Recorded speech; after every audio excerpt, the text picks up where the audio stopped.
জানে না, যারা দেশ সম্পর্কে জানে না, তারা দেশকে ভালোবাসতে পারে না, তারা কখনো মা বাবাকে ভালোবাসতে পারে না। তাই তো আগে দেশকে ভালোবাসতে হবে, সমাজকে ভালোবাসতে হবে, তাহলেই আপনি পৃথিবীর মানুষ তার মা বাবাকে তার চেয়ে বেশি ভালোবাসা দিতে পারে। আজকে এই পর্যায়ে এখন বক্তব্য রাখবেন 4 নম্বরের সেক্রেটারি আমাদের প্রিয় বন্ধু বনু ভাই।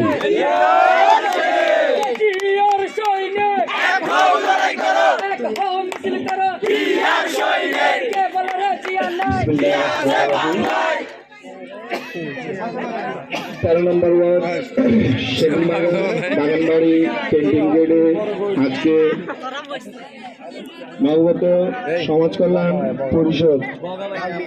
আসলে আপনাদের কাছে আমি বেশি কিছু বলবো না, কারণ শীতের দিন আমার মা বোন এখানে সবাই বসে আছে, শীতের ভিতরে অনেক কষ্ট পাচ্ছে, আপনাদের কষ্ট দিতে চাচ্ছি না। সমাজ কল্যাণ পরিষদ এই কারণে করা হয় যাতে আমাদের সমাজটা সুন্দর হয়। আর সমাজ কল্যাণে আমরা যারাই পদ পেয়েছি বা পদবর্তী হয়েছি, আপনারা সবাই মিলেমিশে একের সাথে এক কাঁধ মিলিয়ে কাজ করবেন, ইনশাল্লাহ আপনাদের সমাজটা সুন্দর হবে, এটাই আমি আশা করি।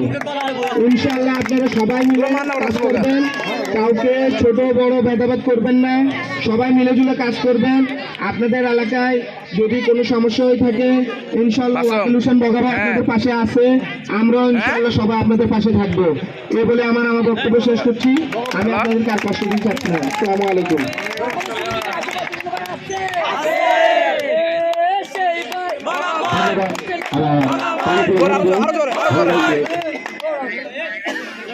দেখুন, আজকে আমরা যারা বসবাস করছি